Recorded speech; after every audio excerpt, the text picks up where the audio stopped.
Assalamualaikum warahmatullahi wabarakatuh. Sahabatku, kita masih tetap membahas tentang kepemimpinan, yaitu kepemimpinan berdasar falsafah Jawa. Ini episode yang kedua, topiknya sepi ing pamrih, rame ing gawe.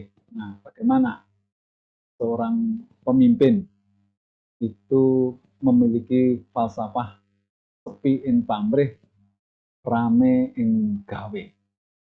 Ya, baik. Kita lanjut. Eh, Kepemimpinan berdasar falsafah Jawa ini eh, sangat sejalan dengan ajaran agama. Tidak berlawanan atau tidak sesuai, bukan. Jadi falsafah Jawa ini sangat sejalan dengan ajaran agama. Baik, apa itu sepi ing pamrih, rame ing gawe? Ya. Sepi ing pamrih itu artinya seorang pemimpin itu tidak banyak berharap, jadi tidak pamrih, gitu. Bekerja dengan ikhlas. Dan rame ing gawe artinya banyak melakukan action atau banyak kegiatan, banyak yang dilakukan. Jadi, sepi ing pamrih, rame ing gawe itu sikap yang tidak terlalu atau tidak banyak berharap, tetapi rame ing gawe. Jadi banyak yang dilakukan, banyak pekerjaan yang diselesaikan. Ya. Seorang pemimpin itu harus sepi ing pamrih. Maksudnya seorang pemimpin itu bekerja harus dengan ikhlas. Apa itu ikhlas? Ikhlas itu secara gampang itu bisa dimaknai seperti ini. Jadi ikhlas itu adalah pamrih hanya kepada Allah. Jadi tidak pamrih kepada selain Allah. Di sepi in pamrih itu maksudnya tidak berharap kepada selain Allah. Jadi, manusia atau seorang pemimpin itu hanya pamrih kepada Allah, hanya pamrih kepada Allah. Kemudian memimpin ya atau bekerja atau memimpin itu dianggap sebagai ibadah. Jadi kalau seorang pemimpin melakukan kegiatan ya memimpin tentunya merasa ya, sebagai ibadah, maka dia akan melakukan kegiatan atau pekerjaan ini dengan rasa ikhlas. Ya. Artinya tidak banyak atau tidak terlalu berharap dari manusia. Jadi tidak banyak berharap, ya itu bukan berarti memang tidak ada sesuatu sebagai imbalan, tetapi yang sesuai dengan aturan, itu maksudnya seperti itu. Jadi tidak berharap lebih dari aturannya. Katakanlah kalau kita ini sebagai pemimpin atau manajer di perusahaan ya sesuai dengan aturannya, imbalannya itu seperti apa itu. Jadi tidak berharap yang lain-lain dan dia bekerja hanya pamrih kepada Allah. Maksudnya termasuk rezeki yang diterima itu kan juga dari Allah. Jadi dia hanya berharap, hanya mengharapkan sesuatu dari Allah. Jadi ini kalau bahasa Jawa itu gampangnya itu sepi ing pamrih itu tidak terlalu berharap. Sepi itu ya tidak ada gitu ya. Tapi kan kalau kita ini melakukan sesuatu tanpa pamrih itu ya juga tidak benar, karena yang benar itu ikhlas. Nah, ikhlas itu seperti apa? Ikhlas itu adalah pamrih hanya kepada Allah. Nah, kalau dikaitkan lagi, ditarik ke imbalan yang kita terima sebagai seorang pegawai atau pimpinan itu tentu yang sesuai dengan aturan saja itu yang diharapkan. Kemudian, nah ini tidak mengambil yang bukan haknya. Jadi sepi pamrih itu artinya ya melakukan sesuatu sesuai dengan aturan, imbalannya sesuai aturan dan tidak akan mengambil yang bukan haknya. Kemudian merasa senang dengan hasil kerjanya. Jadi orang yang sepi pamrih itu akan sangat berharap hasil kerjanya itu membuat dirinya itu senang. Nah, senang kalau apa yang dilakukan itu tentu sesuai dengan rencana, sesuai dengan program-programnya. Jadi intinya seorang pemimpin itu harus sepi pamrih dengan uraian seperti tadi. Kemudian seorang pemimpin juga harus rame gawe. Jadi maksudnya banyak yang dilakukan, ya. Banyak melakukan kegiatan.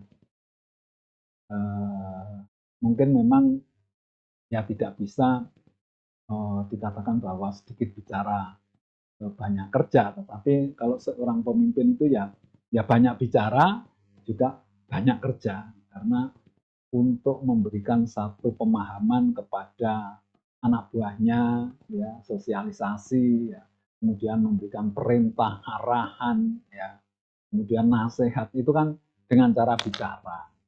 Tapi seorang pemimpin juga banyak yang dilakukan, actionnya itu banyak. Jadi ramein gawe itu banyak melakukan kegiatan. Kemudian tentu ini menggunakan semacam apa ya, falsafah atau ungkapan bahwa seorang pemimpin itu harus mau bekerja keras. Ya. Jadi bekerja keras itu tentu apa ya menggunakan fisiknya gitu, apa itu berjalan, apa itu ngontrol, apa itu menulis, apa itu berpikir, itu jadi memaksimalkan potensi fisiknya itu. Jadi itu kerja keras. Kemudian kalau kerja cerdas itu kerja dengan strategi, ya, supaya pekerjaan itu bisa berjalan dengan waktu yang pendek, biaya yang rendah, dengan hasil yang baik. Jadi menggunakan otak, ya, menggunakan intelektualitasnya, ya, untuk melakukan suatu kegiatan.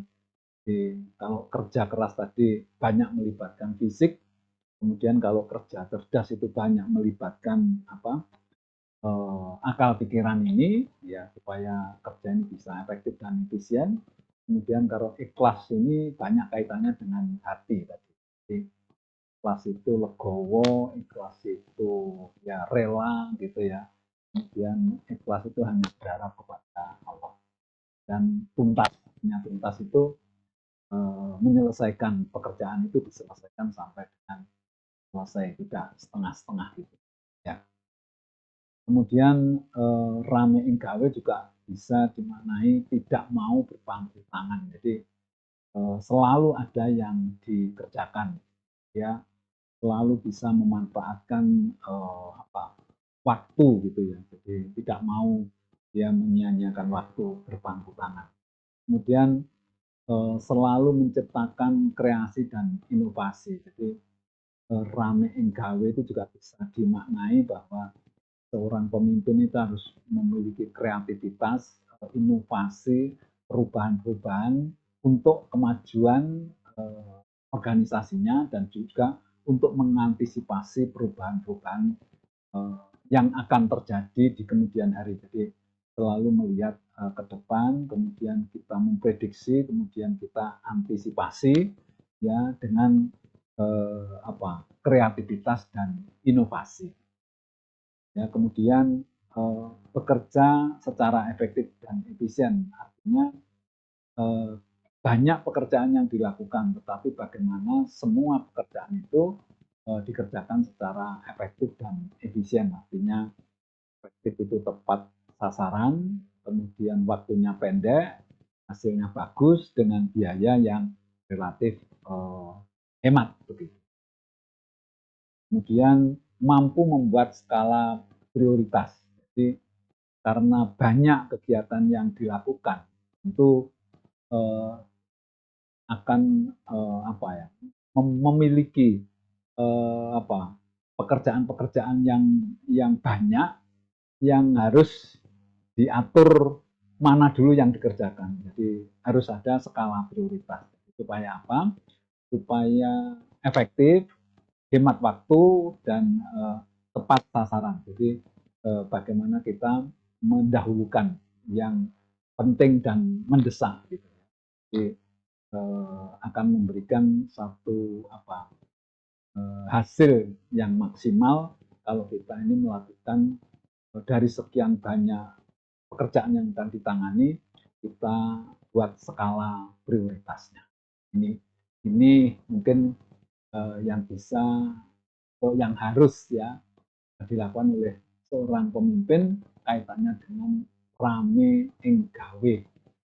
Kemudian bekerja berdasarkan asas manfaat. Jadi pekerjaan itu kan banyak pekerjaan, tetapi kan harus dipilah-pilah mana memang yang memiliki asas manfaat yang besar. Jadi selalu memperhitungkan asas manfaat. Jadi kalau umpamanya saja kita mengeluarkan uang 1 juta, manfaatnya apa kira-kira? Kemudian pengaruhnya apa? Jadi tetap mempertimbangkan selain skala prioritas, dia juga berdasarkan asas manfaat ya. Jadi ini ya yang kira-kira bisa saya jelaskan terkait dengan apa, sepi ing pamrih, rame ing gawe. Jadi ini falsafah Jawa yang juga terkenal.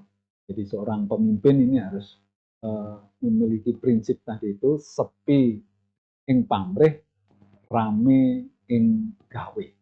Ya, terima kasih, mudah-mudahan bermanfaat. Saya akhiri. Wassalamualaikum warahmatullahi wabarakatuh.